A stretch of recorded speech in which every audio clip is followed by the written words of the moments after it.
Hi, my name is Christina Regier. I will be sharing with you a couple of articles about inclusive leadership, as well as how I demonstrate leadership in my classroom in relation to technology and the challenges that I face.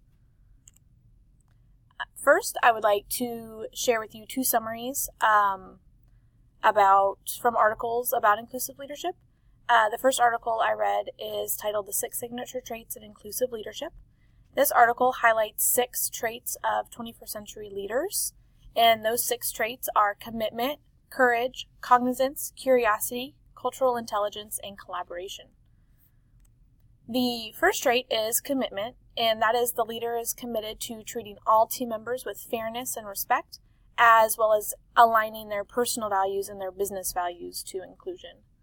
The second trait is courage.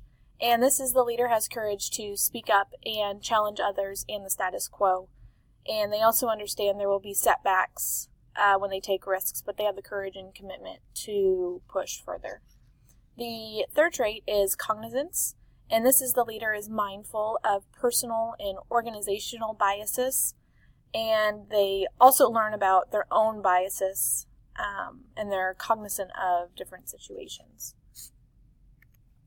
The fourth trait is curiosity, and the leader has an open mindset and a desire to understand how others view and experience the world. The fifth trait is cultural intelligence, and this is where the leader is tolerant of ambiguity and manages the stress caused by new and different cultural environments. They adapt their verbal and nonverbal behavior according to cultural demands. And the last trait is collaboration. The leader empowers individuals as well as creates and leverages thinking of diverse groups. Team members feel genuinely valued by their leaders, and they have the freedom to work from their own perspective. The second article that I read was titled "The Inclusive Leader." And in this article, it shared research-based information about the qualities of a 21st century leader that look beyond diversity. And an excerpt from the article read that diversity by itself is not enough.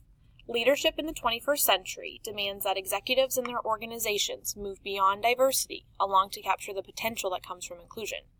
If diversity is the mix, then inclusion is making the mix work by leveraging the wealth of knowledge, insights, and perspectives in an open, trusting, and diverse workplace. And so people are much more attracted to working in places that foster inclusion because it creates a diverse talent and greater creativity and innovation. In this article, it explained an action plan to build leadership for the 21st century and helping those organizations to the next level. In the first stage, openness and awareness, which is leaders must first have the ability to adapt their behavior to work effectively with other individuals and cultures. In the second stage, that is effective advocacy for diversity. And so leaders advocate for diversity and inclusion. They support initiatives that make inclusion an organizational priority. In stage 3, which is trusting open teams, this is where the leaders effectively handle differences between the teams, and they help them understand that open communication is necessary.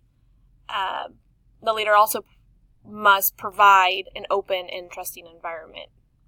In stage 4, this is diversity and greater adaptability. When the leader is successful in the first 3 stages, they begin to see the rewards of fostering inclusion. Their teams trust and believe in their own strengths and those of their teammates.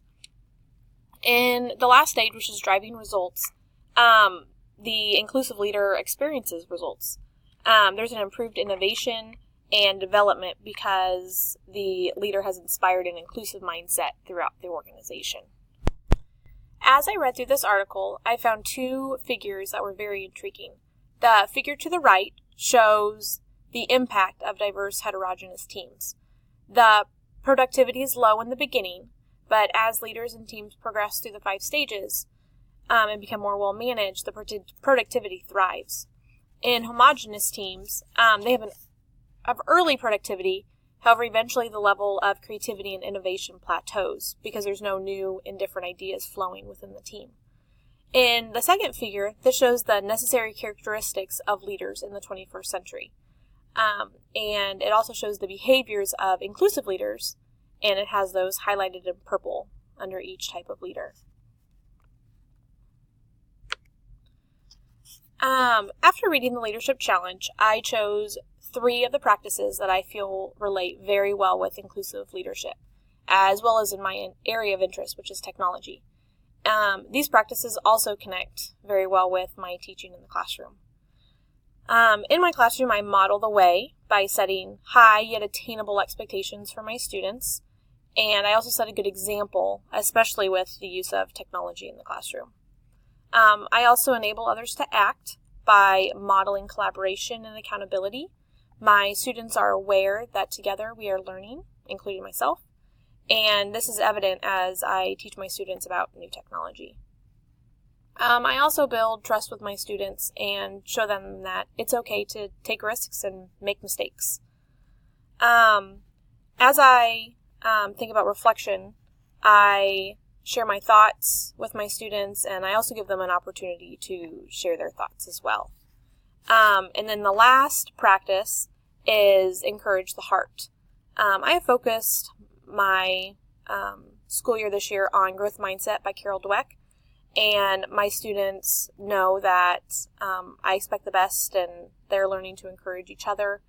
We're also focusing on the power of yet, and they know that when they're having difficulty with something, we always remind each other that, we don't know it yet, but eventually we'll get it.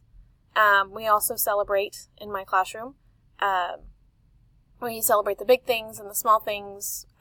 My students observe each other, and they share the great things that they're noticing with their classmates, and we also celebrate those academic successes as well. Michael Fullen's framework, I also chose 3 parts of that related very well to inclusive leadership. The first one is moral purpose. That is having a responsibility of caring about your students and their family. Relationship building. It's very important to build relationships with your students, their parents, and other staff. And then knowledge creation and sharing. It's important to model and teach students how to collaborate with one another and share ideas. A few challenges that I may face in my classroom are the differences in ideals and beliefs of my students and their parents. Especially in elementary school, parents might not be as open to the increase of technology at school, or the expectations of it at home. Also, getting everyone to buy in to the use of different types of technology resources may be a challenge, especially with working with other teams or other team members. And it's when not everyone is on board, there can be a lack of cohesiveness that develops. The last challenge is time, and this is a challenge in every aspect of in every aspect of education. There's limited time to expose students to available resources or share ideas with other team members, or even discuss those successes and difficulties that we may be having. And I would like to wrap up with a quote by Stephen Covey. Strength lies in differences, not in similarities. And here's my bibliography. Thanks for listening.